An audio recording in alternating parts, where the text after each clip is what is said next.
시간들을 갖지만 더 힘든 게 사실 듣는 거더라고요. 예. 6시간 들으신다는 거 쉬운 일이 아니십니다. 예. 여섯 번째, 사도행전 이후에 대한 부분을 같이 살펴보도록 하겠습니다. 베드로의 죽음에 대한 얘기인데요. 이 베드로의 죽음에 대한 부분을 얘기할 때 요한복음 1장 18절에서 얘기를 하죠. 내가 진실로 진실로 내게 이르노니 젊어서는 내가 스스로 띠띠우고 원하는 곳으로 다녔거니와 늙어서는 내 팔을 벌리리니 남이 내게 띠띠우고 원치 않는 곳으로 데려가리라. 이게 요한복음에서 나온 그의 마지막 죽음을 어떻게 이룰 것인가에 대한 예언에 대한 부분이었잖아요. 이런 부분 때문에 또 여러 사람들이 생각하는 부분들이 있고요. 그리고 베드로의 죽음에 대한 부분이 어떤 것이냐에 대한 부분에서도 조금씩 나뉘는 부분이 있습니다. 일반적으로 많은 사람들에게 알려진 것은 어떤 것이냐면 베드로가 십자가에 거꾸로 죽었다. 이것이 많은 사람들이 알려져 있는 내용이죠. 이런 두 가지 내용이 같이 이야기가 전해지고 있습니다.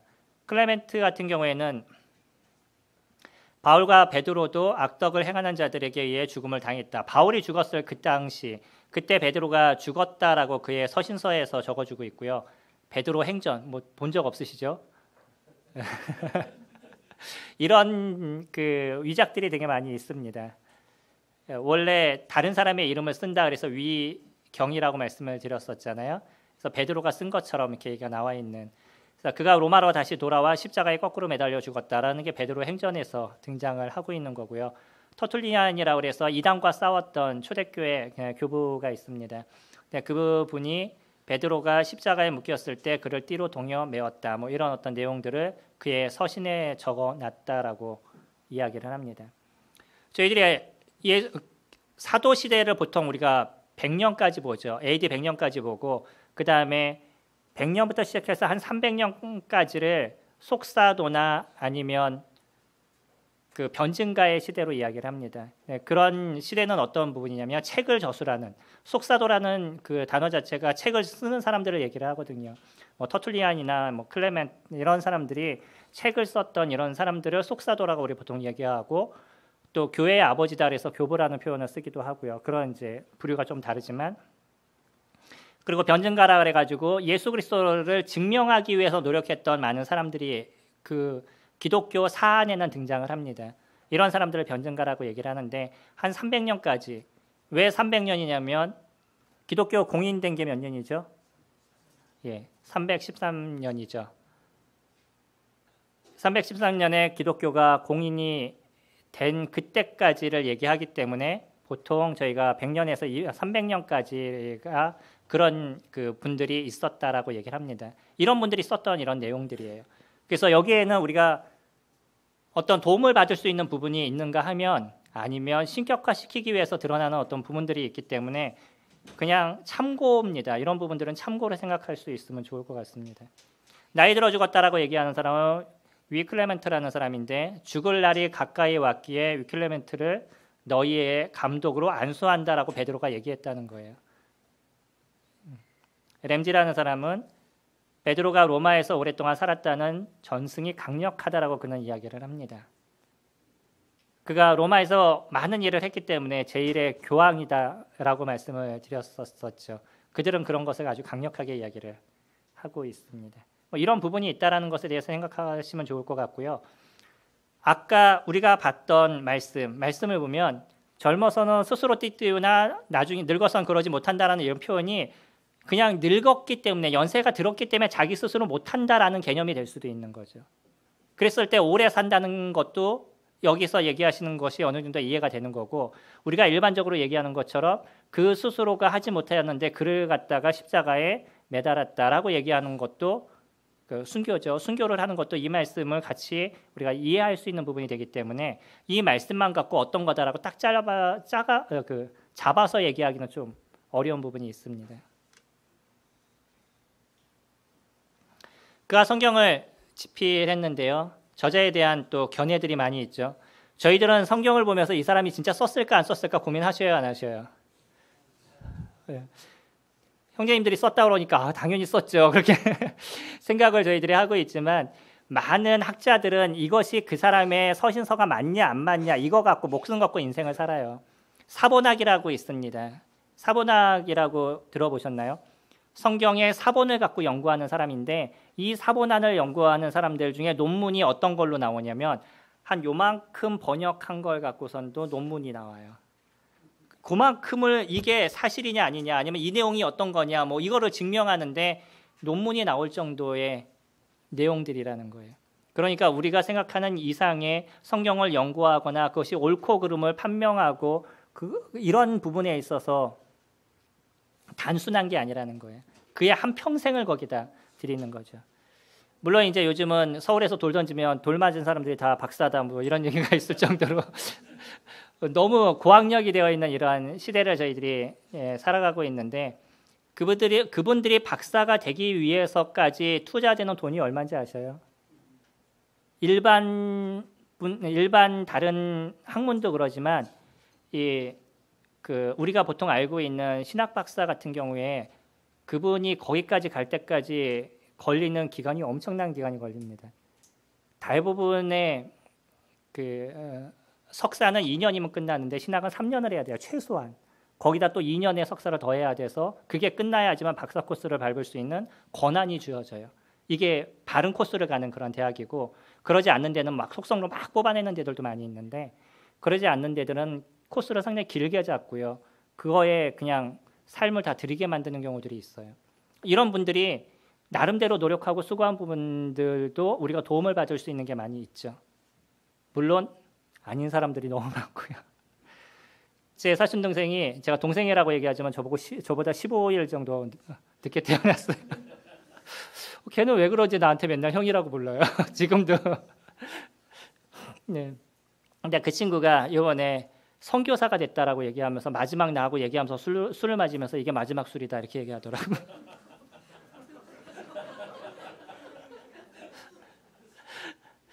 아 그래? 그러면 이거 먹고 이제 되면 선교사 안수 받을 수 있는 거야? 그랬더니 그래서 오늘은 괜찮은 거야? 그랬더니 아니 뭐 그건 아니고요. 그러는데 재밌는 분들도 많이 있습니다. 저자에 대한 견해를 보면요. 일단 우리가 알 수 있는 것처럼 베드로전서에 누구의 이름이 등장해요? 베드로의 이름이 등장하죠. 그러나 어떤 서신서도 베드로의 이름이 등장한다고 베드로 거라고 다 얘기하지 않는다는 거예요. 그렇기 때문에 베드로 전서도 그것이 맞냐 안 맞냐를 판결하는 많은 사람들의 노력과 수고가 있어 왔던 거죠. 그러니까 이게 정경이냐 아니냐를 판명하는 여러 가지 기준들이 있습니다. 그때 당시 교회에서 그걸 썼느냐 아니면 그때 교부들이 그것을 인정하느냐 몇 가지의 이제 그 영감설에 대한 부분을 나누는 부분들이 있는데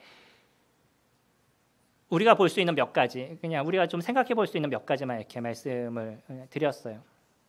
그의 이름이 적혀 있는 것을 통해서도 우리가 이해할 수 있는 부분이 있고요. 교범이 교회에 광범위하게 사용됐다는 걸 봤었을 때 베드로가 썼다는 것에 대해서 우리가 어느 정도 이해를 할 수 있을 거라 생각이 됩니다. 그 다음에 연대에 대한 부분을 저희들이 생각하면 이 연대도 그냥 이런 부분입니다라고 전 말씀을 드립니다. 연대를 우리가 100% 맞다라고 얘기하는 것처럼 어려운 게 없어요. 어떻게 과거의 연대를 우리가 정확하게 알 수 있겠어요? 그 연대를 얘기하는 것도 좀 어려운 부분들이 있기 때문에 그냥 이런 정도입니다라고 말씀을 드리는데 그 선에서만 생각하실 수 있으면 좋을 것 같습니다. 아마 64년 네로 박해 직전일 거라고 보여지고 그런 몇 가지 정황들이 거기에서 이렇게 등장을 합니다. 죄송합니다.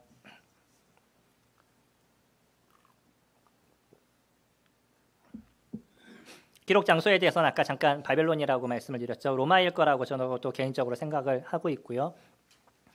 저희가 서신서를 중심으로 얘기하는 것은 아니기 때문에 잠깐만 얘기하고 넘어갈게요. 주요 내용에 대해서도 베드로전서 같은 경우에는 고난받는 소아시아의 신자들을 위해서 썼다는 거예요. 그들이 네로에 아니면 여러 황제들에 의해서 핍박을 당하기 때문에 그런 가운데서 그들의 믿음의 삶을 어떻게 이뤄가야 되는 건지 그것을 위로하고 그들이 그러한 삶을 계속 살아가라라는 걸 얘기하기 위해서 베드로 전서를 쓰게 됐고요. 그리고 또 구원의 견고한 소망을 그래서 상기시키고 그들을 위로하는 부분이 그 안에서 등장을 하죠. 그리고 복음의 증인으로서 거룩한 삶을 살아나가라라고 얘기를 합니다. 서신서를 보면 거의 절반으로 나눠져 있어요. 처음에 교리적인 걸 얘기하고요. 그 이후에는 무엇을 얘기하냐면 삶을 이야기를 하고 있습니다. 교리를 얘기하고 삶을 이야기하는 거의 모든 서신서가 그렇게 나눠져 있어요. 베드로전서도 마찬가지죠. 그런 교리적인 것을 먼저 얘기하고 나중에 너희가 이렇게 살아야 된다라고 얘기를 하고 있죠. 저희도 나름대로 이 세상을 살아가는 게 고난일 수 있습니다. 어려움에 대한 부분이 있으시죠. 그럼에도 불구하고요. 그런 고난을 받게 될 때 그럼 우리가 볼 수 있는 서신서가 뭐가 되시겠어요? 예, 베드로 전서를 보시라고요. 그러시면 그들도 이런 고난 속에서 이렇게 살아갔구나, 이렇게 위로를 우리에게 해주시는구나라고 생각해서 저희가 도움을 얻을 수 있는 거죠. 서신서들도 어떤 목적을 갖고 쓰여졌는지를 보면 나의 상황에 맞춰서 그것을 볼 수 있는, 그래서 거기에서 내가 살아갈 방향을 찾을 수 있는 힘을 얻을 수가 있으시겠죠. 베드로후서 여기서도 자신의 이름을 적어주고 있습니다. 그리고 3장 1절에 보면 3장 1절 잠깐 볼까요?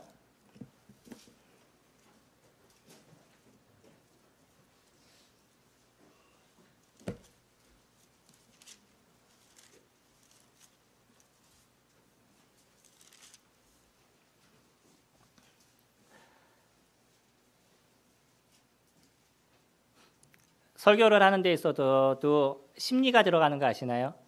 제가 심리를 전공한 사람이라 설교 안에도 심리가 들어가서, 그래서 많은 목사님들이 설교하다 막 이거 치는 거 들어보셨어요?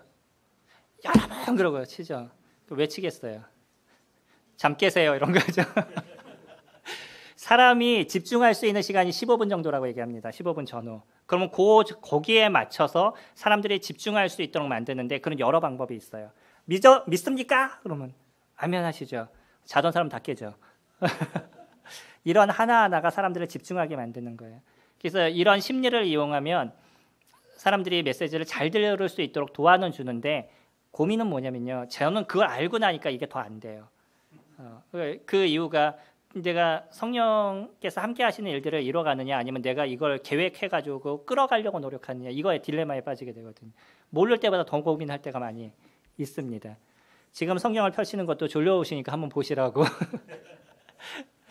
3장 1절 보시면, 사랑하는 자들아 내가 이제 이 둘째 편지를 너희에게 쓰노니, 여기서 둘째 편지라고 얘기를 하죠. 그럼 첫째 편지가 있었다는 걸 저희들이 볼 수 있죠.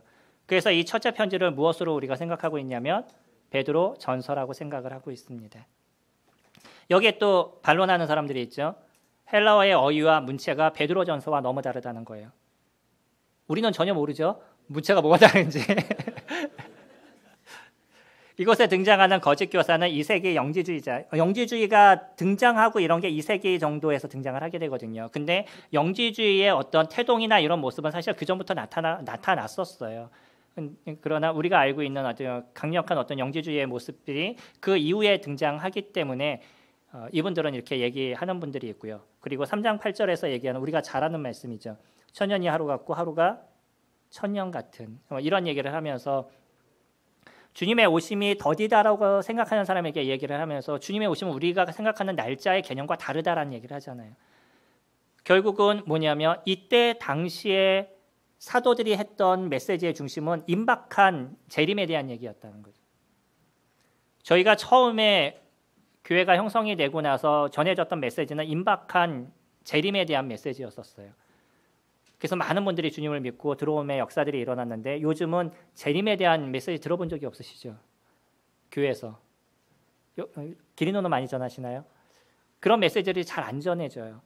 이미 길어질 거라는 생각을 자꾸 갖다 보니까 급박한 바로 오실 예수 그리스도 그분에 대한 메시지를 지금 저희들이 잘 안 전하는 것처럼, 이때 당시에는 급박하게 오실 예수 그리스도를 전하는 시기였는데 어떻게 이 이후에 오실 예수 그리스도에 대한 메시지를 적어주고 있느냐, 이거는 훨씬 후대에 적힌 책이다 이렇게 얘기하는 거죠. 하루가 천년 같고 천년이 하루 같다는 그 내용 자체가 임박함이 아니라 이 이후에 있을 얘기를 하고 있는 거잖아요.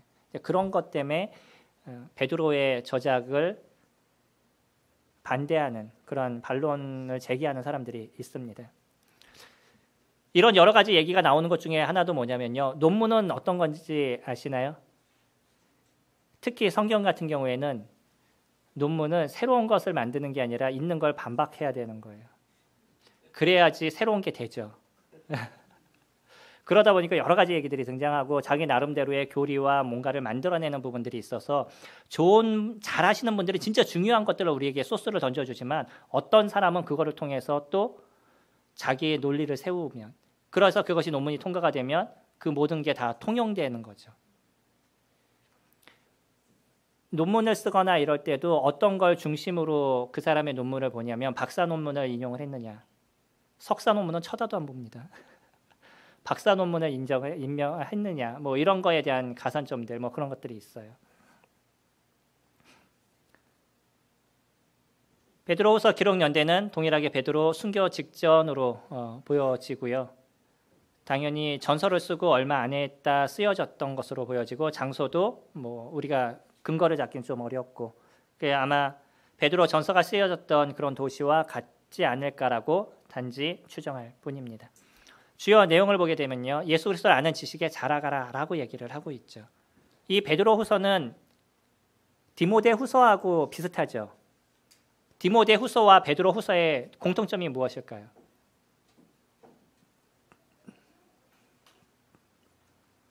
유서와 같은 내용이죠. 바울의 유서와 같은 게 디모데후서고요. 베드로의 유서와 같은 게 베드로후서죠. 그의 마지막을 죽음을 코앞에 놓고 있다는 걸 그가 생각하면서 마지막 편지를 쓰고 있는 이게 베드로후서인 거죠. 그러다 보니까 자신이 죽음을 직감하고 있었다는 것에서 저희들이 볼 수 있고요. 그리고 당시에 등장하고 있는 거짓 교사들에 대해서 경고하는 모습들. 이미 우리가 보면 이게 65년이라고 저희가 생각하면요, 예수 그리스도께서 주님의 나라로 가신 지 기껏 몇 년이 되는 거예요? 30년. 기껏해야 30년에서 40년 지났는데 누가 벌써 나타나기 시작해요? 거짓 교사들이 나타나기 시작하는 거예요. 우리나라의 재림 예수가 50명입니다. 대단한 나라예요, 우리나라. 공식적으로 나타난 재림 예수가 50명이고요. 너무 세계적으로 유명한 교단들이 저희들이 많이 있죠. 우리나라는 뭐든지 잘해요. 이런 거짓적인 것은 사단이 역사하기 때문에 또 상당히 커지는 모습들도 저희들이 볼 수 있죠. 그들의 교리를 들어보면 어떻게 이런 교리에 빠져 그러는데 젊은 아이들이 거기에 빠져요. 진짜 이해할 수 없는 교리들을 얘기를 하는데 이 사단의 역사가 있기 때문에 가능하다라고 보여지죠. 그리스도를 아는 길에 성장해 나가라라고 얘기를 하죠. 마지막 죽음을 앞뒀을 때 사람들이 하는 얘기가 결국 이런 얘기인 거 아시나요? 저도 마지막 죽음을 당할 때, 야, 주님 오래 섬겼는데 너 그냥 편하게 살아. 남는 거 하나도 없더라야. 이렇게 얘기하면 어떻게 되겠어요? 베드로가 참된 주님을 믿고 그렇게 살아왔기 때문에 그거 살아왔던 여정에 진짜 중요하고 소중함이 무엇인지 베드로가 잘 알고 있었어요. 그러니까 그에게 후대에게도 마지막 해줄 수 있는 얘기가 뭐예요?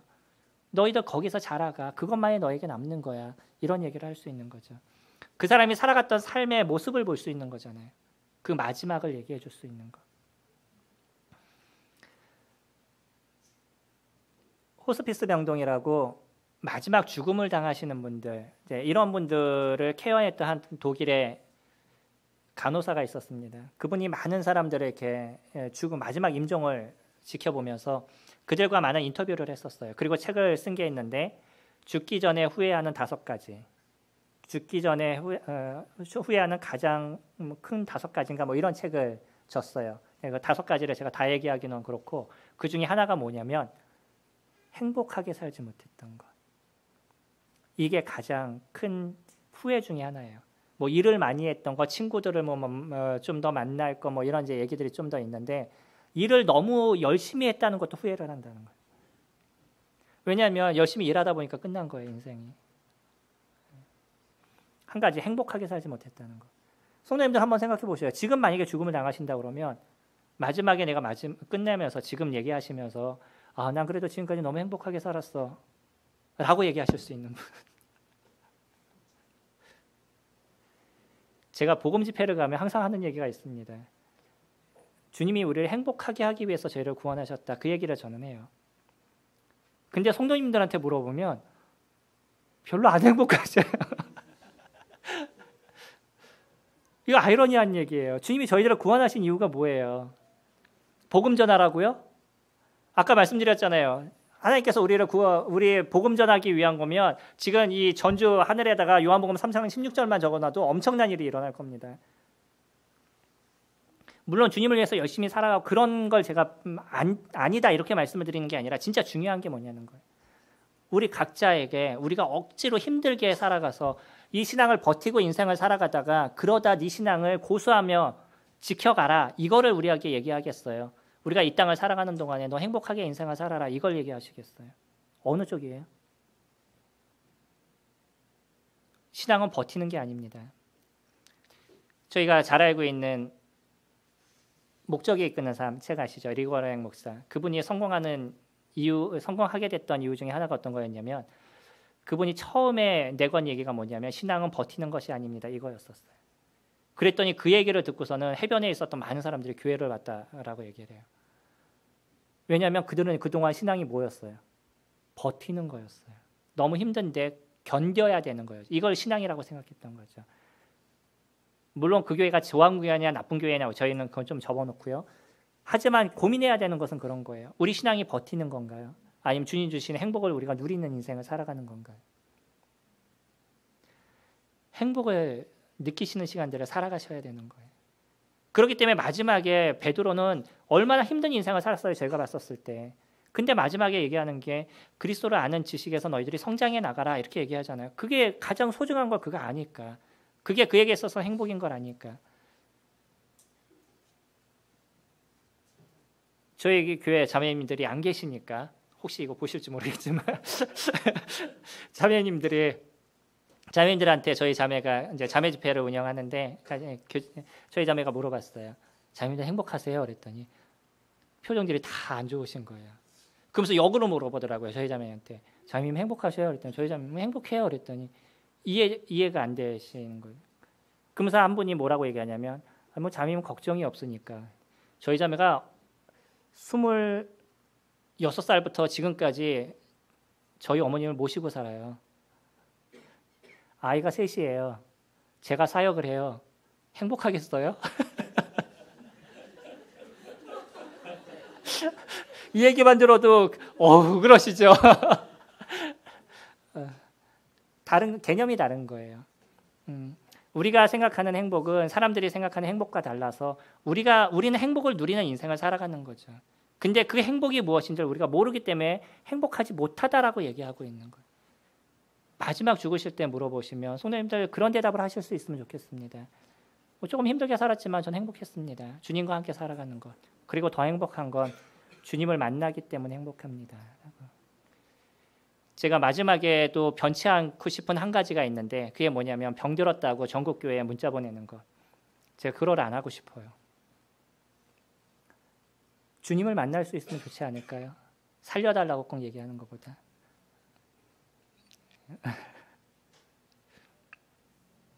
예, 이상입니다.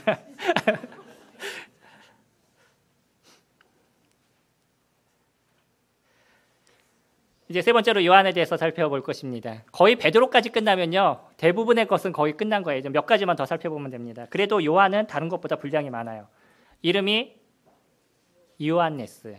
이제 헬라어를 다 읽으셔서 히브리어로는요.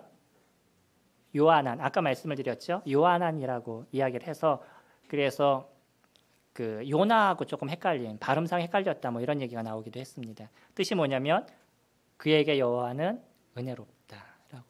너무 좋은 이름 아니에요? 그에게 여호와는 은혜롭다.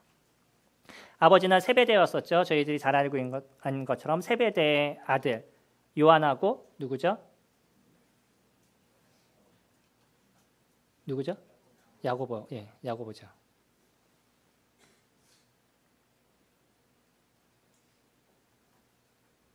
제가 순서대로 한다 그래놓고 왜 요한을 먼저 했죠? 베드로 안드레를 했어야 되는데 요한을 너무 크게 생각하고 있나 봐요. 그러니까 그의 어머니가 예수님의 이모이고요. 살로메로 저희가 생각을 갖고 있습니다. 이거는 여러 서신서에서 얘기하고 있는, 그러니까 요한복음과 마가복음, 마태복음에서 얘기하고 있는 그 예수님이 십자가에 달리셨을 당시에 거기 등장하는 여인들을 비교하면서 찾아낸 것이에요. 정확하게 이 사람이다라고 얘기하는 건 등장하지 않지만 거기에 있는 단어들을 저희들이 살펴보면 요한복음에서 얘기할 때에 거기 이모라고 등장을 하고 있죠. 그리고 마가복음에서는 살로메라고 등장을 하고 있고요. 그 밑에 세베대의 아들들의 어머니도 있다라고 등장을 하고 있죠. 이런 여러 가지를 여기에 등장하는 사람들을 조합하고 살펴보다 보니까 그 사람이 누구로 보여지는 것이냐면 예수님의 이모로 보여지는 것이고 샬로메로 저희들이 보여지고 있는 겁니다. 그렇게 찾아내 나간 겁니다. 가정을 보면 당연히 야고보 요한, 세베대의 아들 야고보 요한이라고 얘기하기 때문에 누가 먼저예요?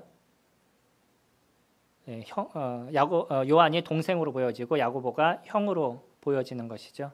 그건 저희가 그냥 같이 유추를 하는 것입니다. 재산, 남의 재산에 관심이 저희들이 많은데 그들이 사꾼을 고용을 했어요. 그러면은 베드로하고 좀 다르죠. 베드로는 자기가 직접 고기를 잡아야 됐었습니다. 근데 세베대는 그러니까 아버지죠. 그 아버지는 사꾼을 샀어요. 그만큼 배가 크다든지 뭐 배가 많다든지 뭐 그런 경제적으로 여유가 있다는 것을 저희들이 느낄 수 있겠죠. 그렇기 때문에 베드로하고는 조금 경제적인 차이가 있다는 걸 저희들이 알 수 있고요. 그리고 베드로와 동업 관계였다는 것. 성격을 보면 베드로보다 더한 다혈질적인 성격을 갖고 있었던 게 요한이라서 저희가 요한을 보면요, 야, 사람이 이렇게 변할 수 있구나라는 정확한 것을 저희들 볼 수 있습니다. 혹시 다혈질적인 분 계시나요? 무엇인가 얘기만 들으면 바로 그냥 옥타브가 확 올라가시는 분 계시죠? 그래도 희망이 있는 거는요, 우리가 변할 수 있다는 겁니다. 오죽했으면 예수님께서 뭐라고 이름을 져주셨냐면 별명을 우리의 아들이라고 져주셨어요. 저희 옛날 성경, 그러니까 그 마가복음에는 그렇게 나오죠. 보아너게가 우레라는 뜻인데 옛날 성경에는 우레라고 되어 있죠. 아마 교환도 그렇게 적혀 있을 거예요. 그렇죠? 레. 근데 요즘 표준어가 레로 바뀌었습니다. 그래서 제가 표준어를 보고 나중에 바꾼 거라 제 교환은 맞는데 지금 갖고 계신 교환은 글씨가 좀 다를 거예요. 표준어가 바뀌더라고요. 공부할 게 너무 많아요. 한글도 공부를 해야 되고.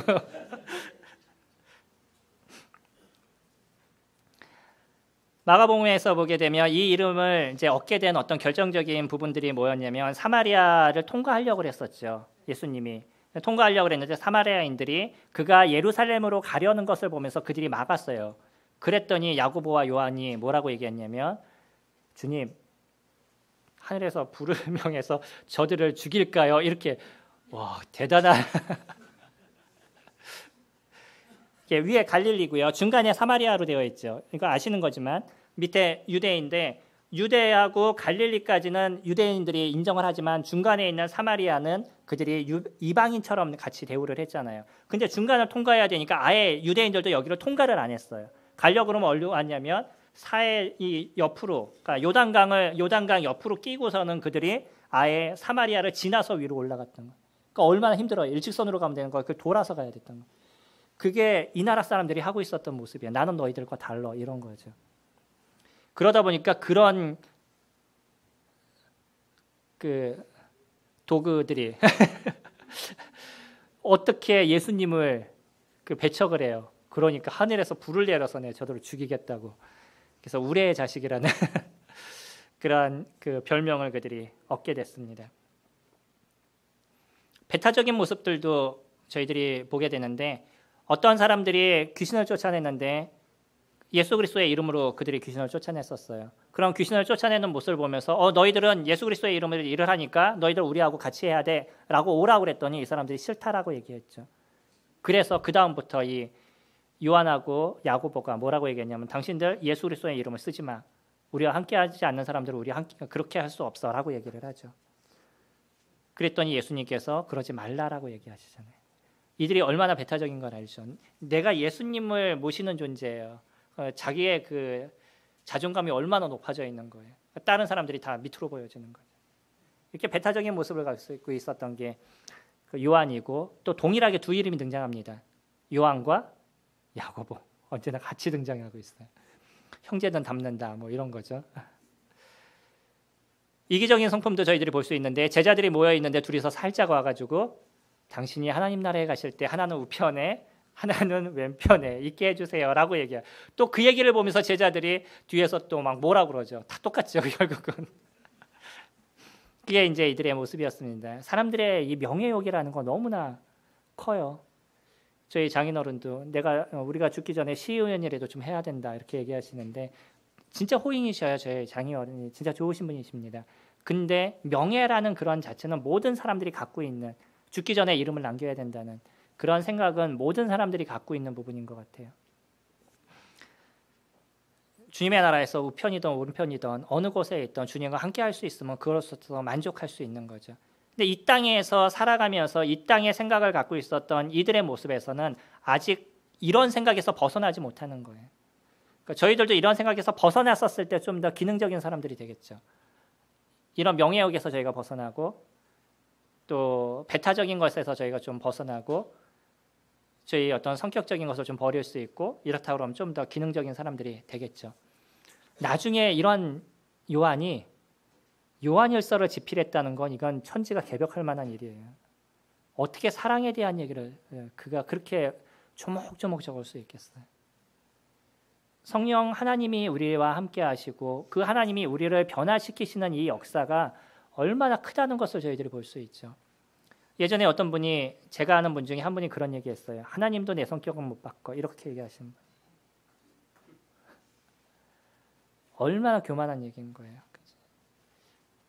하나님을 몰라서 하는 얘기입니다. 자기 성격을 자기 스스로가 그냥 합리화시켜버리는 거죠. 저희들의 모습은 내가 안 바뀌려는 거예요. 내가 안 바뀌려고 그러면 아무리 시간이 지나도 안 바뀝니다. 내가 바뀌려고 노력하고 또 그 속에 하나님께서 하실 것을 우리가 기대하면서 가면 주님이 바꿔가시는데 무섭게 바꿔가셔요. 저도 성격이 좀 다혈질적인 게 많이 있습니다. 안 그렇게 보이죠? 그렇게 보이시는지 대답들을 안 하시는데 조금 그런 성격이 있어서 이제 예전에 사역하기 전에 출근하기 전에 주님 오늘은 아무 일 없도록 도와주세요라고 기도하고 제가 갖고 있는 이 성격 이런 모습이 아니었으면 좋겠습니다라고 기도하고 출발하면 더 큰 문제들이 발생해요. 아무 잘못을 안 했는데 어떤 사람이 갑자기 와가지고 막 싸움을 걸고 뭐 이런 문제가 발생해서 그러면 이제 또 골방에 들어가서 혼자 앉아 있죠. 나는 왜 그럴까? 뭐 이런 생각하면서 제가 그러고 있으면 우리 아이들은 안전운전을 못하고 왔다 갔다 하는데 우리 자매는 냅둬 저러다 나올 거야. 그러고 저 혼자 저 스스로를 컨트롤하는 시간들을 갖고 주님과 기도하는 시간들을 가지면서 주님은 그래서 그런 환경을 없애주지 않으시더라고요. 무엇을 저희가 주시냐면 그런 환경을 이길 힘을 저희가 주시더라고요. 그게 주님의 방법입니다. 그거를 없애주는 건 누구나 할 수 있어요. 근데 그걸 이기는 거는 또 다른 얘기인 거죠. 요한복음을 보면요, 대부분의 복음서가 그렇게 쓰여지기도 했지만 요한복음도 보면 자신의 이름을 적어주고 있지 않습니다.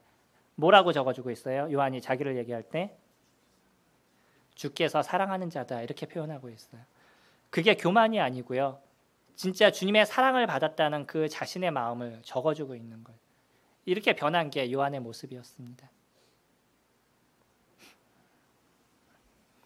교육적인 부분, 비슷한 부분을 갖고 있죠. 베드로하고 동일하게 체계적인 교육을 못 받았다라고 얘기를 하고 있지만 요한도 우리가 책을 저술하거나 이런 모습을 봤었을 때 그에게가 완전히 공부를 안 했던 사람이다 이렇게 얘기하기 어려운 부분을 볼 수 있고요. 출신지는 갈릴리고 베드로와 다른 것이 있다 그러면 요한은 침례 요한의 제자였었죠.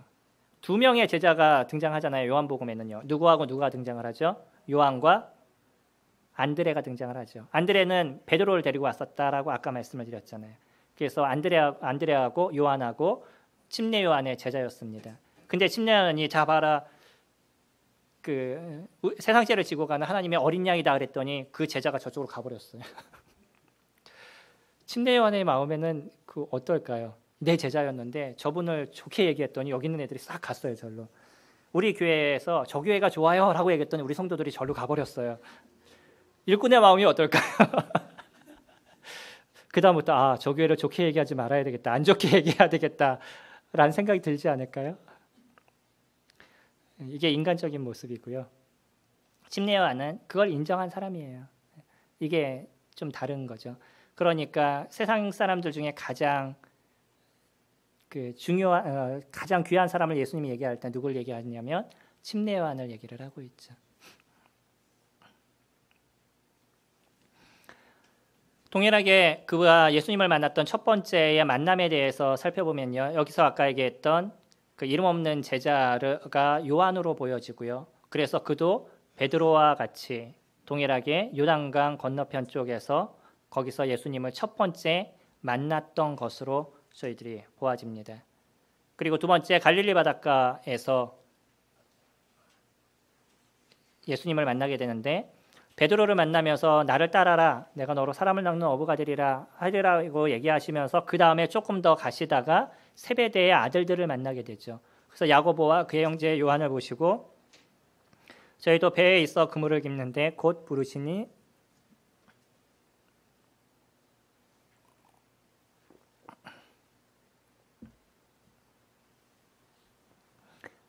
그 아비 세베대를 사꾼들과 함께 배에 버려두고 예수를 따라가니라.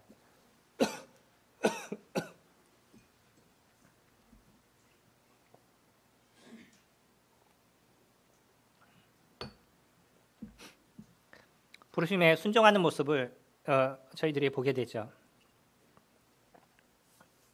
근데 요한도 세 번째까지 부르심을 저희들이 보죠.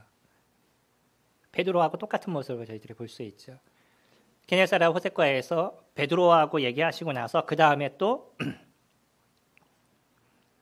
야고보하고 요한에게도 얘기를 하시죠. 그때 그들이 모든 것을 버려두고 예수를 쫓았더라라고 이야기를 하고 있습니다. 요한에게도 세 번 예수님을 만났던 모습을 저희들이 볼 수 있고요. 공생의 기간에 요한의 모습을 살펴보게 되면 그가 사랑하는 제자로서 그 이름이 불렸던 것을 알 수 있죠. 제가 옛날에 김창영 형제님 아시죠? 아까 오셨던 그리고 최충명 형제님 아시죠? 그분들이 저희 학생 때 같이 섬겼던 분들이거든요. 그때 제 기억으로 최충명 형제님이 베드로 역할을 하고 제가 요한의 역할을 하고 김창영 형제님이 예수님의 역할을 했던 걸로 제가 기억을 하는데 지금은 진짜 오랜만에 기억이 나네요. 이거 그때 제가 알았던 게 뭐냐면 요한이 사랑을 받았던 아이구나라는 걸 제가 그때 느꼈었어요. 그때는 시키니까 그냥 했었던 거였었는데 예수님 곁에 항상 있으면서 예수님 다리에 머리를 비고 있었던 이런 일을 했던 것이 요한의 모습이었었죠. 그래서 자기 스스로를 그가 얘기할 때도 사랑하시는 그 제자다 이렇게 이야기를 하고 있습니다. 성경 여러 군데를 보면 예수 품에 의지하여 누웠더라 뭐 이런 얘기들이 등장을 하고 있죠. 그가 생각하는 예수 그리스도는요 언제나 사랑스러운 분이셨어요. 그래서 요한복음을 적으면서 그런 사랑이 그대로 묻어나는 것 그것을 저희들이 볼 수 있죠. 성도님들도 예수 그리스도를 생각하시면 그 사랑이 그 가운데서 막 묻어나는 그런 모습들이 되시면 행복하시겠죠. 그래서 저희도 저희 교회 성도님들한테 날마다 십자가 밑으로 나아가세요라고 말씀을 드려요. 우리가 십자가 밑에서 예수 그리스도를 한번 바라보면 세상의 모든 것을 잃을 수 있는 내가 생각하는 모든 것이 더덥다는 걸 알 수 있는 그러한 모습이 될 겁니다.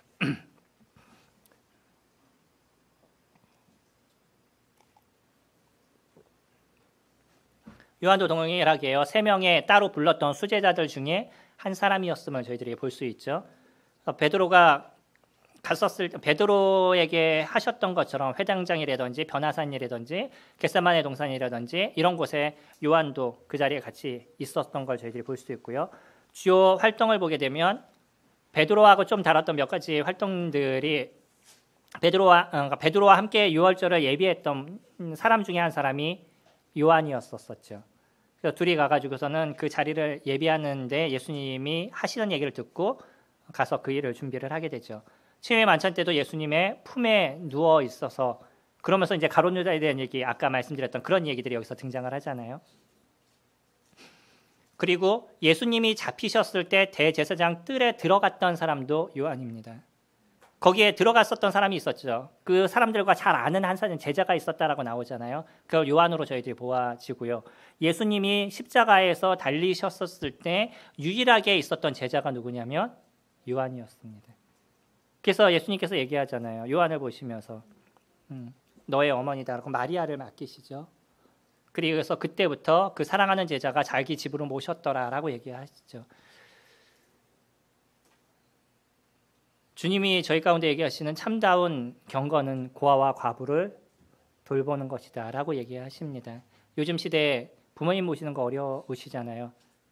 쉬운 부분은 아니지만 그러나 그런 어려우신 분들을 우리가 섬기고 그러는 부분들은 교회가 꼭 해야 될 일들 중에 하나가 되겠죠. 다섯 번째로 예수님의 어머니를 아까 말씀드린 것이고, 그리고 예수님 무덤에 달려갔던 제자들 중에 가장 먼저 달려간 건 요한이에요. 근데 굴에 더 먼저 들어간 건 베드로가 들어갔죠. 막 달려가다 굴 앞에서 멈춰선 거는 요한이고요. 그리고 나서도 그랬을 때 더 먼저 달려 들어간 사람이 꼭 토끼와 거북이를 보는 것 같아요. 디베아 바닷가에 갔었을 때 있었던 7명 중에서도 거기에 요한이 같이 포함이 되고요. 거기에서 예수님을 제일 먼저 알아본 사람이 누구였냐면 요한이었어요.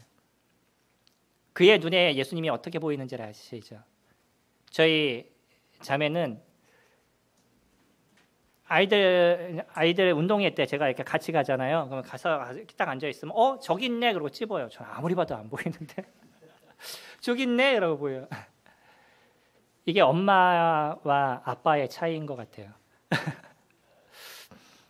예전에 어떤 분이 6.25 때 피난을 막 이렇게 가는데 폭격 그러니까 열심히 막 달려가서 나무 밑에 이렇게 숨었대요. 그래서 콱콱콱콱 그러고 이제 폭탄이 터지고 나서 고개를 딱 들어봤더니 자기는 혼자 도망가 있고 자기 아내는 아이들을 품고서는 거기에 누워 있다는 거예요. 그러면서 느낀 게 뭐냐면 아니, 나는 뭐 하고 있는 거지? 아내는 아이를 품고 있는데 자기는 혼자 도망가고 있는 거지. 다음에는 내가 내 아이를 내가 보호하리라 이렇게 생각하고 이제 막 또 피난길을 가는데 폭격 그래가지고 또 정신없이 뛰다 보니까 자기 혼자 엎드려 있고 아내는 당연 아이들을 이렇게 붙잡고 있고 이게 남자와 여자의 차이다 이렇게 얘기하시더라고요. 사도 시대를 저희 보면요, 베드로와 함께 리더 역할을 같이 했던 게 요한의 모습이었죠. 그래서 다락방에 올라간 제자들 중에 이때부터 두 번째로 이름이 등장하죠. 다른 곳에서 네 번째 등장하는데 베드로, 안드레, 야고보, 요한 이렇게 등장하죠. 근데 사도행전을 보게 되면 베드로, 요한 이렇게 나오잖아요. 그만큼 요한의 그 역할이 많이 커졌다는 걸 저희가 거기서 잠깐 느낄 수 있고요.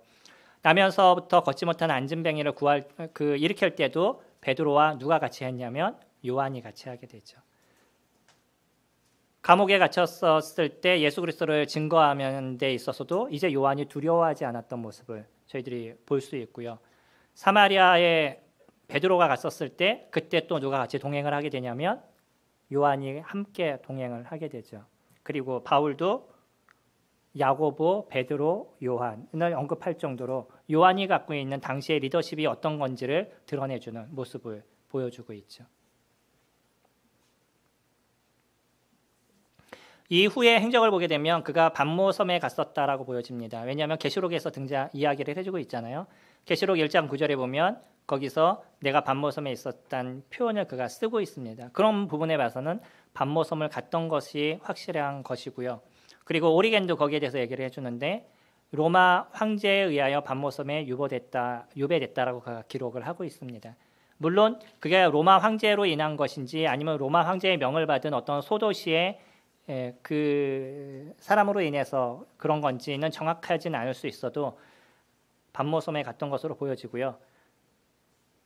제가 반모섬을 가서 찍은 사진들이 있는데 그때 많은 사진을 찍었다고 생각했는데 보니까 없더라고요. 혹시 GMTV에 그 그리스 터키 동영상 있는 거 아시나요? 성지순례 보신 분 계셔요? 그거 제가 찍은 겁니다. 막 자랑질하고 있는 거예요 지금. 아니 그리스 터키를 갔는데 형제님이 나를 보자마자 일꾼이 왔네. 그래서 무슨 말인가 그랬더니 카메라 딱 주면서 찍어 그러시더라고요. 전 가서 사진만 찍다 그 동영상만 찍다 왔어요. 근데 나중에 그걸 편집을 하셨는데 아마추어 콘테스트 3위 했습니다. 근데 저한테 얘기 안 하시더라고요. 형제님이 편집을 잘해서 된 거기 때문에. 그때 가서 반모섬을 갔었는데 2시간 배 타고 가면서 죽는 줄 알았습니다. 진짜. 터키에서 가다가 중간에 깃발을 내려요. 터키 쪽에서 이렇게 가잖아요. 그러면 거기서부터 중간부터 어디냐면 거기부터 그리스예요. 터키에 바로 붙어 있어요. 반모섬이. 여기는 그리스고 여기는 터키라, 여기가 터키고 여기가 그리스라 그러면 지중해에 요 정도에 붙어 있어요. 근데 여기가 어디 거냐면 그리스 거예요. 역사적인 그 일들이 있는데 제가 그런 얘기하기엔 시간이 지금 부족하죠. 2시간 배를 타고 가는데 옆에 돌고래가 와서 같이 이렇게 뛰고 있고 진짜로 그러더라고요. 너무 멋있었어요. 멀미하면서도 그거 보면서 위로받고 거기서 반모섬의 모습을 이렇게 보니까 그냥 머리로 생각했던 거하고 좀 다르더라고요. 직접 봤었을 때 어떤 감동과 모습은. 순교에 대한 부분은요. 야고보와 함께 순교했다라고 얘기하는 사람들이 있습니다. 파피아스라는 사람은 예수님의 예언대로 야고보와 함께 처참하게 순교당했다라고 이야기를 그가 하고 있어요. 그가 적어주고 있는 내용이죠. 그런데 의문점들을 보면 그렇다고 그러면 사도행전이라든지 아니면 역사가였던 유세비우스라든지 이런 사람들의 어떤 언급이 있어야 되는데 그런 언급이 나타나지 않고 있습니다. 또 에베소에서 잠들었다라는 내용들이 있는데 지금 얘기하는 건 전승입니다. 이후의 행적에 대한 부분은 그런 것이 있다라고만 생각하시면 돼요. 폴리크라테스라는 사람은 요한은 주님의 가슴에 기대기도 하고 증거자요 교사로 있은 후에 에베소에서 잠들었다. 그러면 끝까지 살다 마지막에 죽음을 당하셨다라는 의미인 거죠. 이레니우스도 요한은 에베소에서 이교도들을 반박했으며 트라이안 시대까지 오래 머물렀다. 트라이안도 기독교인을 핍박했던 그런 그 강력한 로마 황제 중에 한 명이죠.